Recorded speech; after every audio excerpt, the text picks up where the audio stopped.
Welcome back to Women's Wealth, The Middle Way, the show that answers your questions about work, money, and family. My name is Susan McGlory Michael, and I am the CEO and founder of Glen Eagle, a wealth management firm in New Jersey. Today, I am thrilled to have my guest as Helen Law. Dr. Helen Law is a licensed acupuncturist. She has practiced Chinese medicine for over 21 years in the Princeton area. She left her job as an aerospace engineer and discovered her real passion, and that was to help people to find the root cause of their real health challenges and to also achieve their optimum health.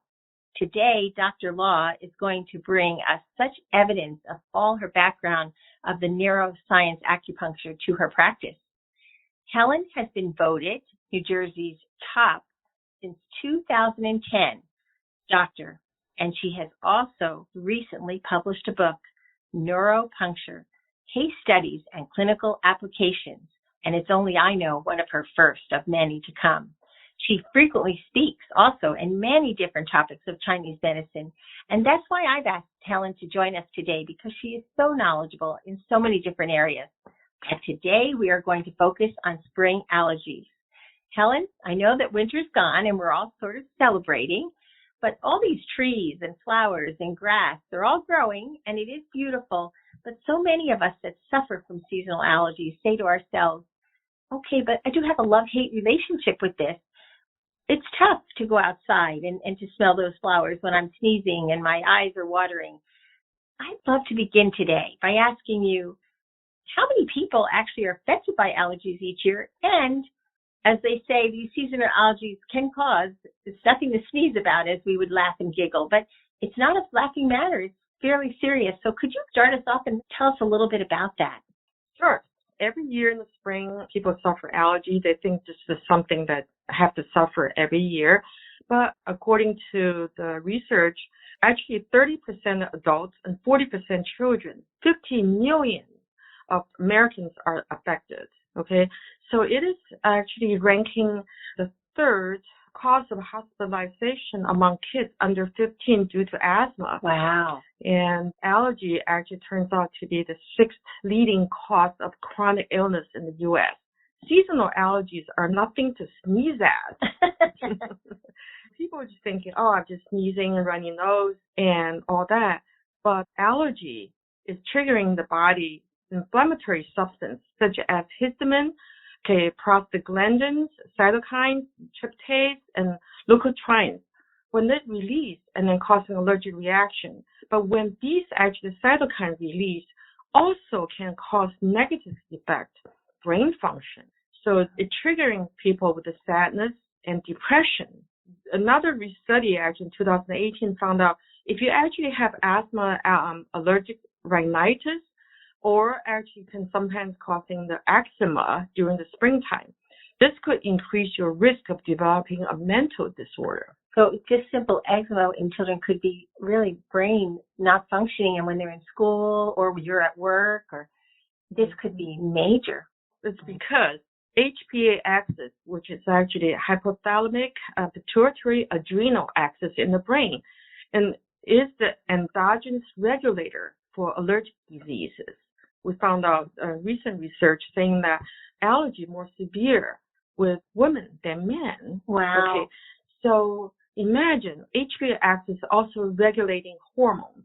Now, women actually through their lifetime having ups and downs with their hormones, like periods, and then pregnancies and menopause. So to compound it with this. Compounded with it. Wow. And so there's something that people didn't realize. Allergies in spring can cause all that. And so the hormone estrogen actually responsible for women's greater sensitivity for allergies. We look at children.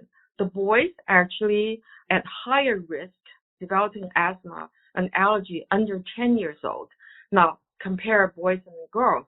But when girls goes into puberty, and the chances are for girls to develop allergies higher than boys. I never knew that. That is amazing. And as parents, it's so critical that we know that and watch for that. And even when we're taking children for their yearly physicals, that we're talking about this. But in 2021, we're finding that these seasonal allergies are particularly bad. Does this COVID have anything to do with it, or have they done studies? What are they thinking? Because so many times people are asking, especially as women, when we're raising families, or we're seeing, okay, maybe we're not as sharp as we were, and they're seeing these after effects of some of the virus. Mm-hmm. Maybe you could talk a little bit about that for us.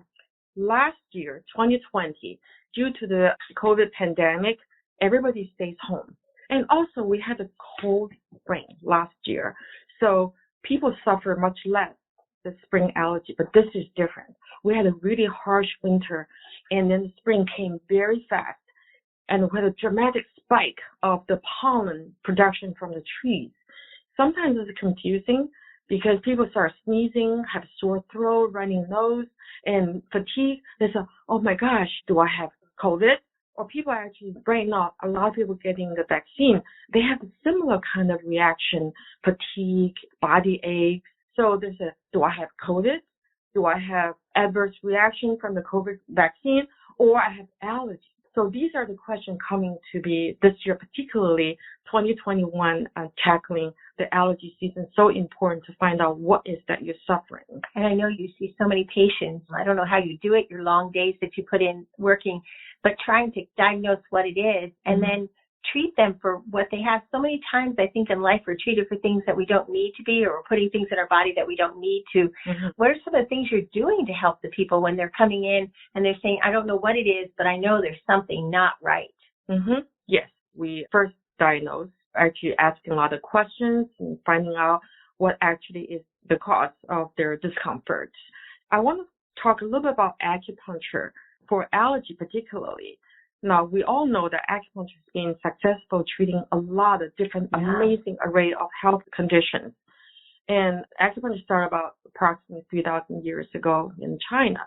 But only, and very recently, that we start to understand what actually acupuncture is all about, how it actually works. How does acupuncture help allergies? We all know that people have allergies. What do? You go to the drugstore, pick up some over-the-counter antihistamine and help control. Yes, those medications are very effective helping you control the symptoms, but they do also carry a lot of side effects.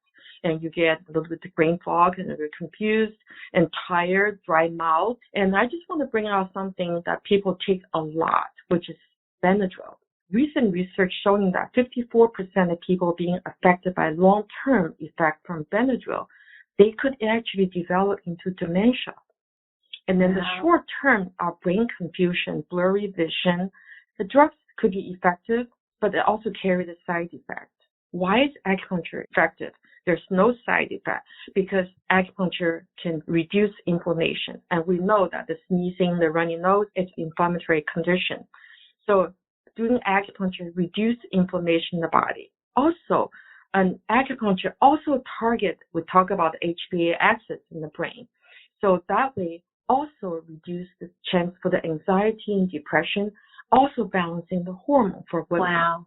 Okay, so that's when you think you're treating your allergies, you're actually multitasking. I know that you often talk to people about foods. I mean, so simple things we can be doing at home that are really good to kind of prevent allergies. And I know you always say to me, water, water, water, and I love my tea. But what are some of the other things that we could be doing? During the allergy time, because the runny nose, stuffy nose, you're a lot of mucus. So I would say drinking warm water. That can help thin the mucus and release that. Also, interesting, drinking chamomile tea. We all know that it's calm you down, helps you sleep, but also it can help you stop sneezing. And thinking nettle also helping to treat the allergy, to reduce itchy eyes and sneezing and that. And honey could be also very helpful. But during this time, because of the mucus, so I would recommend avoiding the dairy product and also the gluten, because these two foods turns out to be the top two causing inflammation in your body. So by knowing how to help yourself during the season, actually you're going to feel a lot better. And it's funny because things that we may think are good for us when we're going through this allergy season may not be. And I know that you even have a list of things like, I would have thought almonds, right? We all think almonds and apples and all those things, bananas, carrots, so are good for us. But I was surprised when I thought those are maybe some of the things for allergies we avoid. Particularly birch tree allergy has cross-reactivity with food sensitivity. Wow.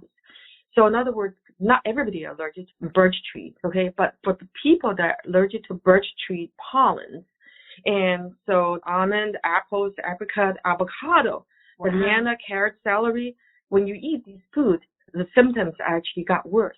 Wow. Wow. So there's so much out there for you to learn and to... Well, we are going to ask you back a few times to learn a lot of different topics, but what I would love to do is to publish your website, because all these lists will be on there.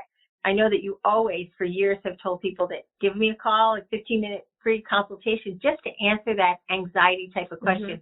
If it's okay with you, Helen, I'm going to put all that information out when we publish this webinar, because I really want them to be able to see some of the things that they can do at home and maybe prevent some of this. And I can't thank you enough, but I will tell you, this is probably not the last time we're going to ask you to join us. There's so many topics that women need to be addressing. They need to know. And I know you're publishing a book and you're being asked to speak at a huge conference, and we'll talk about some of those things maybe in the upcoming sessions that we do together, because I just think this is critical as women, that we learn to take care of ourselves, but then also our children and our family. Absolutely. Go to my website, and you can schedule for a 15-minute free consultation. We can talk about everything that you want to see if we can actually help you further. You are a gift. I'm glad that you live in our area, because I have just admired you for so many years, all that you have accomplished. And I think your trait that I admire the most is you are so humble for all you've accomplished in life. Thanks for tuning into today's episode of Women's Wealth, The Middle Way. Make sure to subscribe to us and leave a review on iTunes, Spotify, SoundCloud, or your favorite podcast app. Join us for new episodes every other Wednesday. See you in 2 weeks.